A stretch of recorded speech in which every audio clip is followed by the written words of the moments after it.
Neon Genesis Evangelion is an amazing anime series that you should absolutely watch. There is a lot of religious symbolism that is very difficult to understand, but I am trying to unravel it all.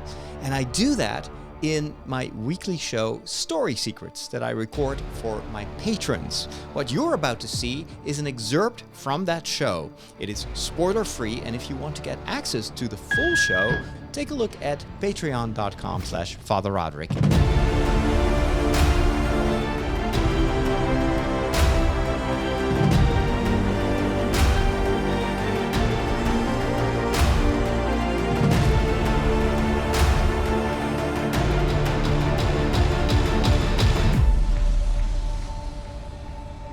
Neon Genesis Evangelion is one of the most influential anime series ever made, and in this video I want to tell you why you should absolutely check it out.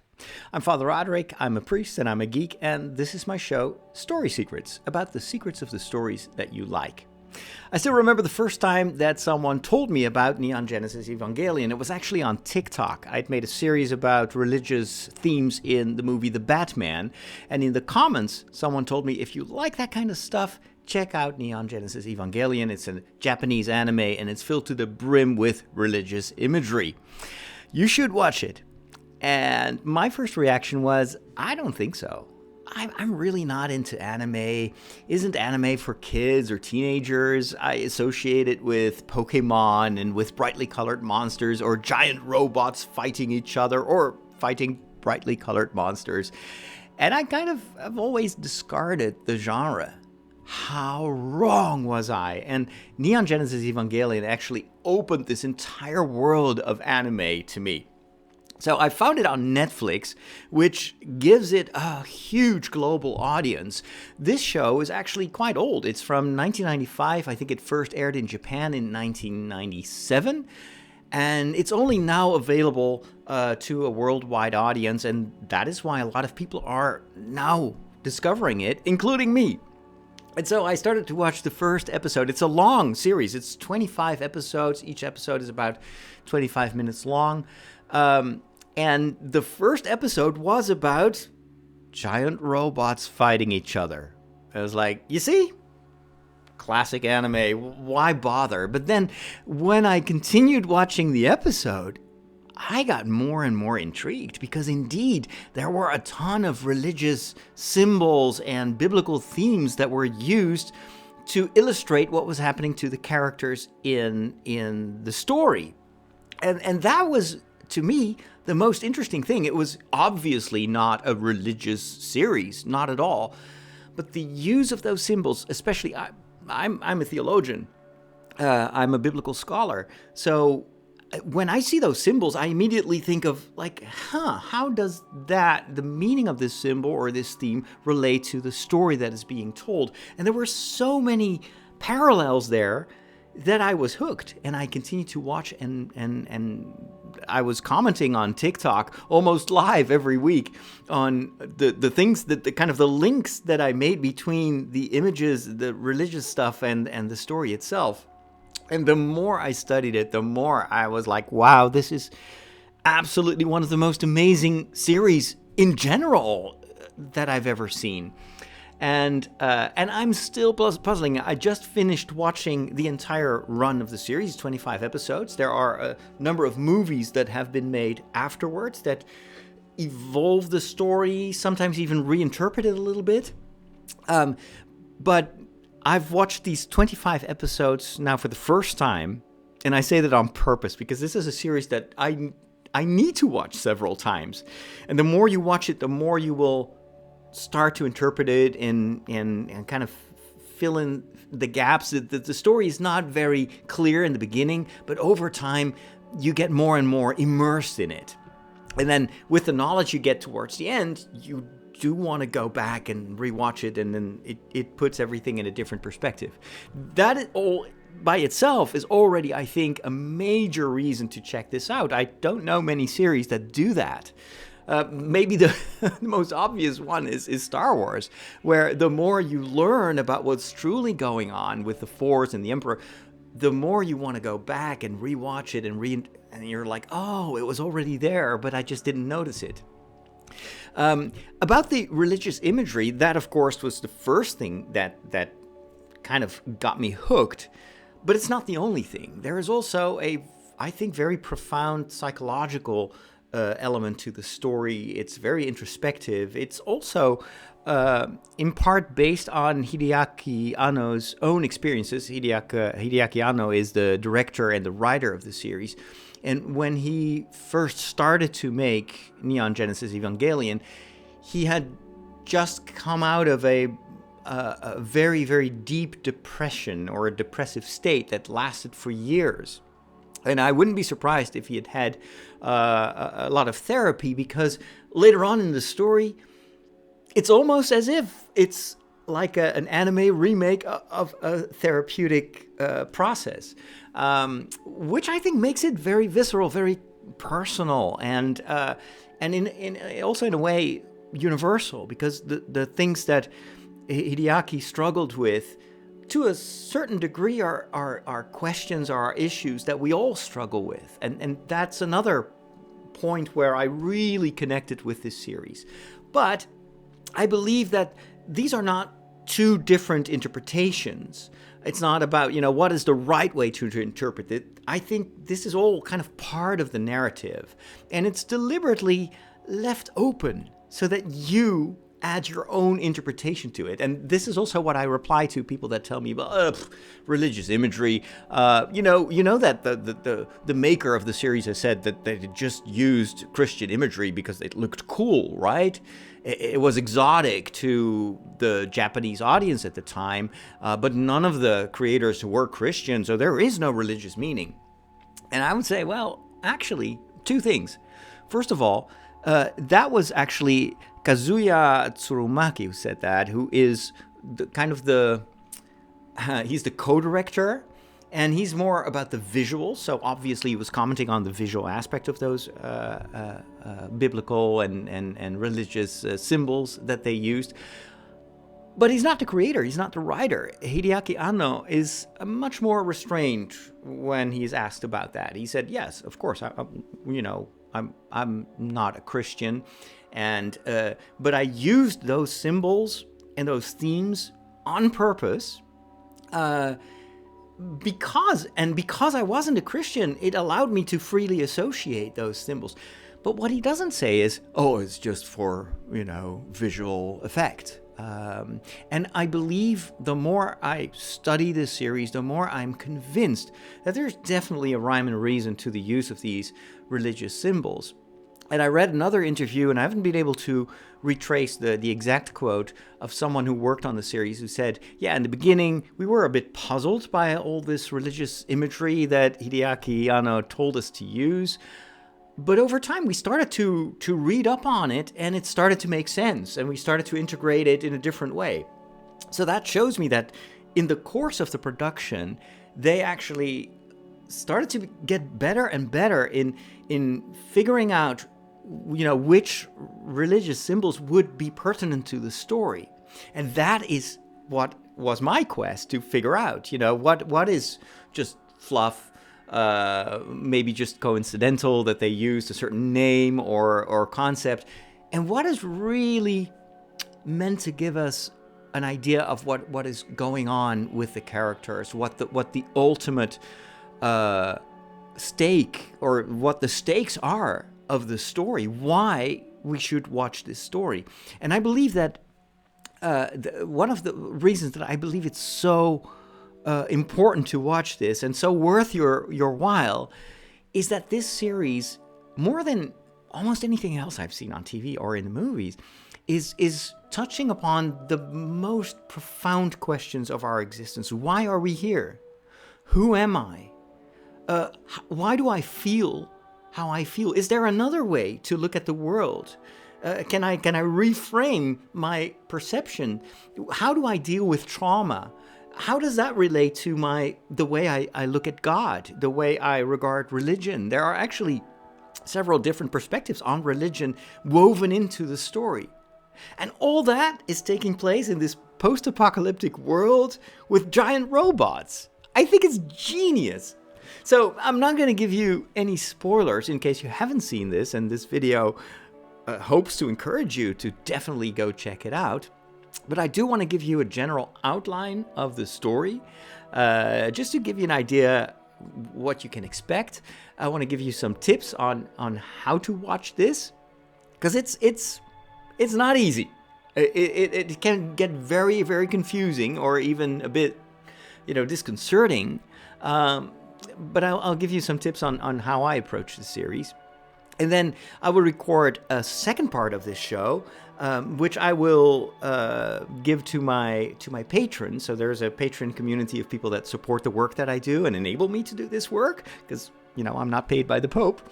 And so I want to, as a thank you, I want to give them like an extra part of each Story Secrets show where I can talk about spoilers and I go a little bit more in depth, or actually I go in depth a lot.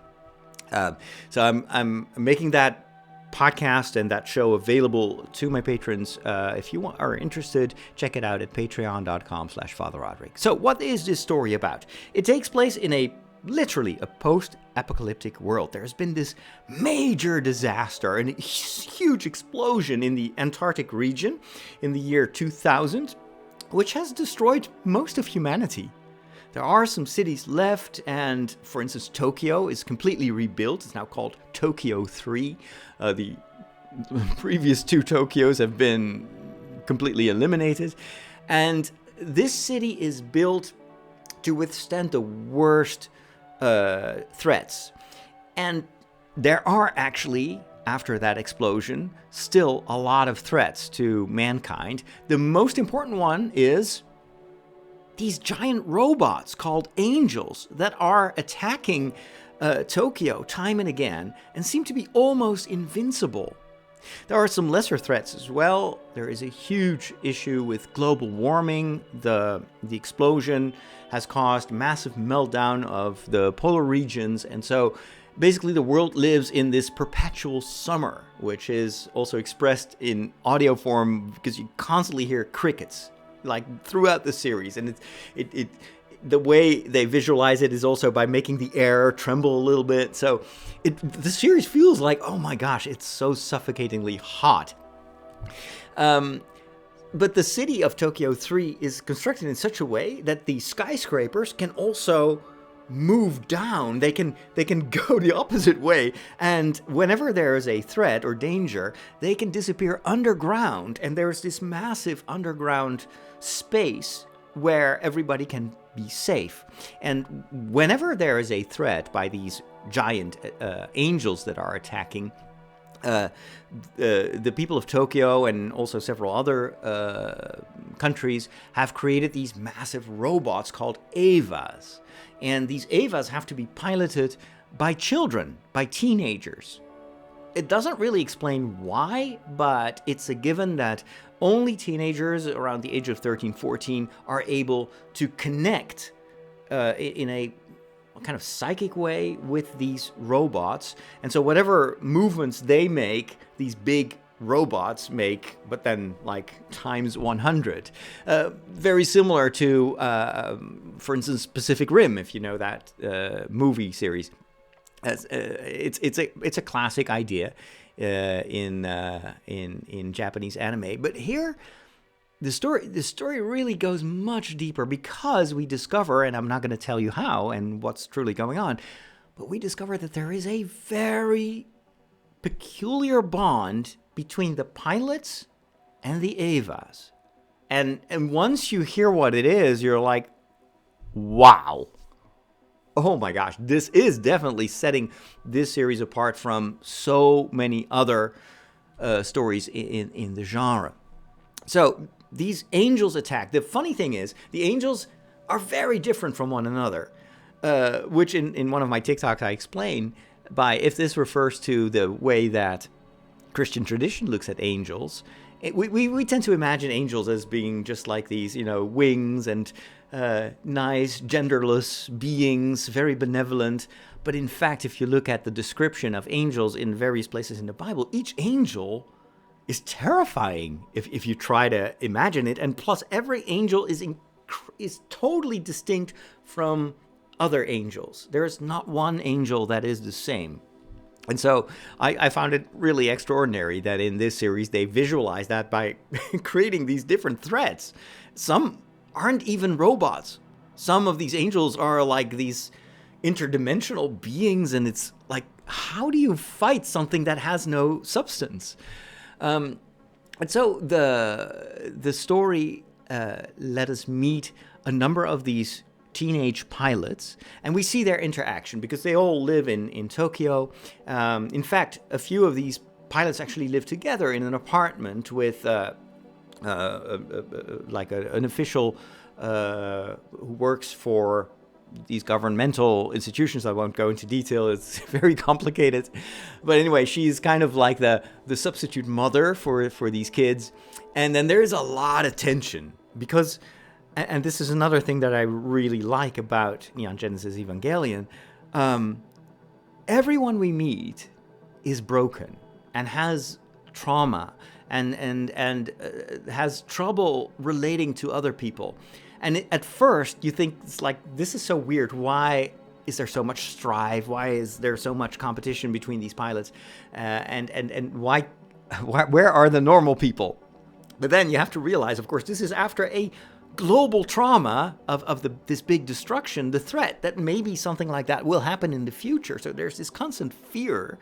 And then we discover that the traumas that all these characters struggle with have to do with parts of their past that we haven't heard about yet. And so the more we progress, the more we discover what has been going on in their lives and how their behavior towards one another, but even the way they look at themselves, stems from all this unresolved trauma. And the series then, after all these different attacks, ends with a big culmination of this battle. And again, I won't spoil it, what happens, but the last two episodes are very different from what you expect. Not necessarily bad, although a lot of people at the time, when they first watched the series, were like, this is ridiculous. Why all of a sudden do we get this change in genre? This looks like something completely separate from what came before. Give us a real ending. What was going on? But I believe that these two last episodes actually form the crux of the whole story. Because this is not just about an external battle. The whole battle between mankind and the angels, this whole opposition almost between heaven and earth, is a metaphor for this internal struggle, for this internal battle that the characters will have to fight, often with themselves or with their past or with other people. And in a way, the experiences they acquire during the fight, during the battle, ultimately helps them to resolve their inner battle, their inner struggle. It's very deep. I was super impressed by these last two episodes. And I may be in a minority because I know that a lot of, if you are a fan and you've seen the whole series, maybe you'd think, oh, like, what? It's awful. The ending is terrible. And many people warned me, don't watch it. It's so terrible. Watch the movies instead, because they have created a number of movies that will oftentimes do like a retelling of the narrative. Sometimes they tell the story a little bit differently. And we see much more what was going on broader than just what happened to the characters and what happened in this internal struggle. But I believe that even without the movies, I think this was super impressive. I was even emotional towards the end because a lot of the questions in these last two episodes are questions that I've been asking myself. Some of the traumatic events that have such an impact on the heroes of this story are relatable. And I too personally have been having to deal with trauma, with self-doubt, with, who am I? Why am I here? And what I believe is maybe unintentional, but still the genius of this entire series is that it juxtaposes this whole personal adventure of discovery, this quest, who am I? Why am I here? What should I do? Why do I do the things that I do? It juxtaposes it to these religious questions. And I believe it's because the two are related. Religion is not just about concepts, about stuff you have to believe, let alone, about scientific things that you can prove. Religion is very much there to help us find our way in life. It's like a guide that can help us to discover ourselves and to discover our true vocation and meaning. And that is what is constantly on the mind of all these characters in Neon Genesis Evangelion. Now, there are way more things that I'd love to share with you, but I can't because of spoilers. So I will do that for the second part of this show for my patrons. Again, if you're interested, check out patreon.com/Father Roderick. I do want to say one thing. Almost everything has meaning. There is not a single shot, I believe, that was just because it looked cool. No, I can tell, even from the perspective of just analysis, structural analysis. I studied media, movie analysis in Rome for 2 years. If you look at this series, you can tell that everything has a reason. And Hideaki Anno is not telling us what it means. And rightfully so, because that's why it's art. We should be the ones who ultimately determine the interpretation. And that is not because, it's just an opinion and therefore it's wrong and we need to figure out what the author wanted to say. No, I believe, and this is also what I say to the people that are critical of my kind of religious efforts to understand the religious symbolism, I think it adds to it's another layer of interpretation. It's like if you have a recipe, you can follow it to the letter. But if you're a cook, you take that as a basis and then you just start adding some herbs or stuff, or you make it in a certain way. Music, same thing. You can just follow the notes, but then it's not music. So a musician adds his or her own feelings, interpretation to it, and it enriches the original material, the original content. And that, I think, is something that Hideaki Anno deliberately wanted us to do. And that is, I think, why this series is so long-lasting and still going strong after decades. Those are my reasons. Let me know if you are going to check it out. Let me know also if you have maybe given up on the series a while ago, and if you started again. There's just a tip that I want to give you is there were moments when I was watching this series where I was like, yeah, come on, this is too convoluted, too complicated. Who is this? What is this organization? Really, it's sometimes so opaque. But that's also what makes it so intriguing and so interesting, because everything has a reason. It makes me want to dive deeper. If I don't understand, it's not the fault of the author. It's just because I haven't worked hard enough on this. And so that's why I make these videos, to try to share that with you. And I love the process of thinking together with other fans of what this all could mean and how it can relate to us and why it touches us so much. It's an amazing series. Go watch it and let me know in the comments what you think. Thank you so much. I'm Father Roderick. This was Story Secrets. See you next time.